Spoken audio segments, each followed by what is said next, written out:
Good afternoon. My name is Mark, and I'd like to welcome you to my BCIT Communications 1103 presentation segment. Today I'll be talking about management and leadership. Have you ever heard of, questioned, or wondered what is the difference between leadership and management?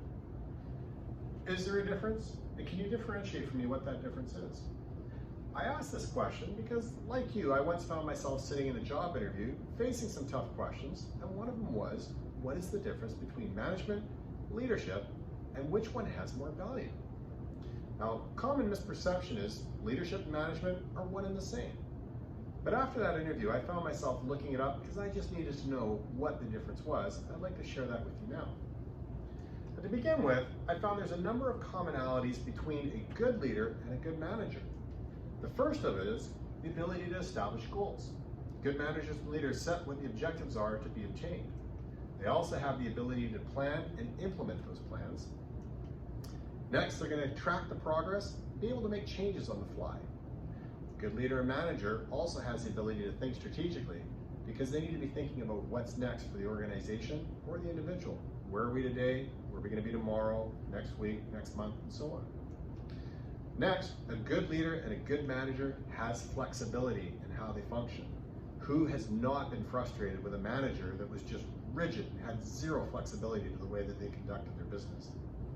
There's also three additional functions that I feel are key skills to being an exceptionally good manager or a leader. The first is the ability is to communicate effectively. The next is to be able to make good decisions, equitable decisions that are fair to both the individuals and the organization. And lastly, they're going to have the ability to problem solve. Good problem solving skills will help get you back on track when you hit that bump in the road, and get back on track towards the function of where they need to be. Now, these are just a few examples of what I found online, and I would encourage you to Google it.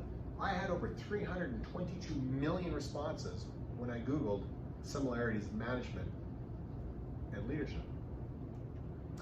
I also discovered, though, while doing this, that there's only 4 key functions to what makes a good manager.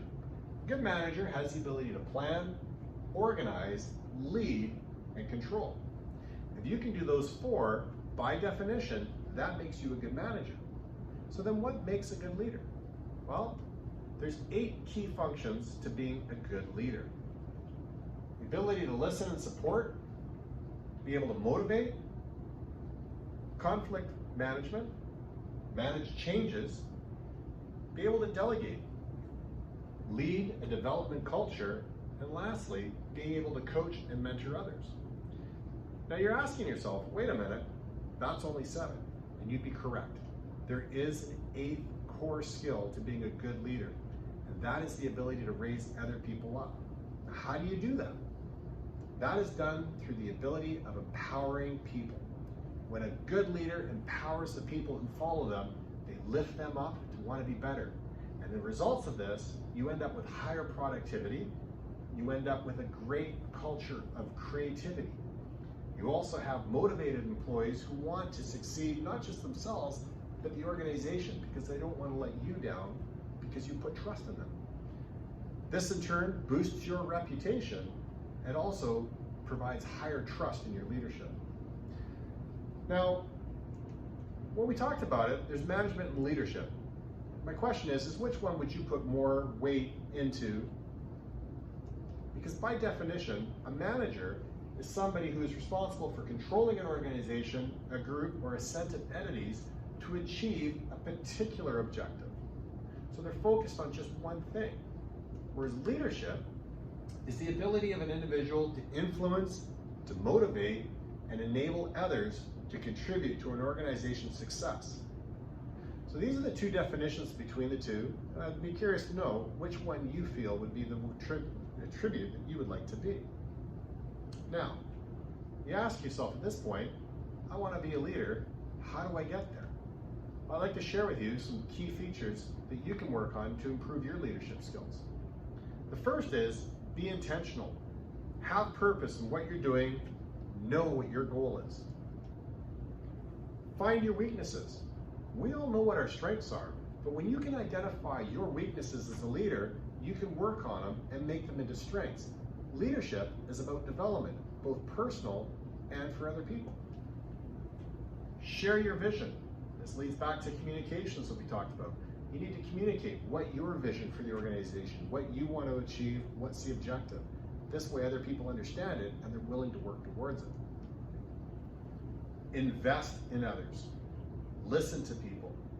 Educate people. Train people. When you make an investment in other people, the dividends you get in return are immeasurable, because those people will not want to let you down. They're going to want to impress you. They're going to want to show that your faith in them was warranted. And lastly, empower people. One of the greatest leaders out there in industry in the last few years was Steve Jobs. And one of the ways that he did that was he empowered the people who worked for him to make decisions. He would come to them saying, here's what I want, now you figure out how we're going to get there. And the creativity that drove resulted in the iPod, resulted in the iPhone, the iPad, and who knows what's going to be ahead of us in the future. Does anybody have any questions on any of those? Does anybody have an experience of where they had a good leader or had the opportunity to provide leadership to others?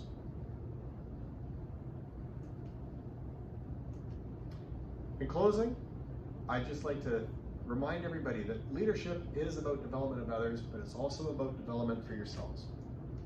Thank you for your time. I appreciate you attending my presentation, and if you have any questions, feel free to talk to me afterwards, or if you'd like to do some research of your own, I have some references with which you can search out good leadership. Thank you again.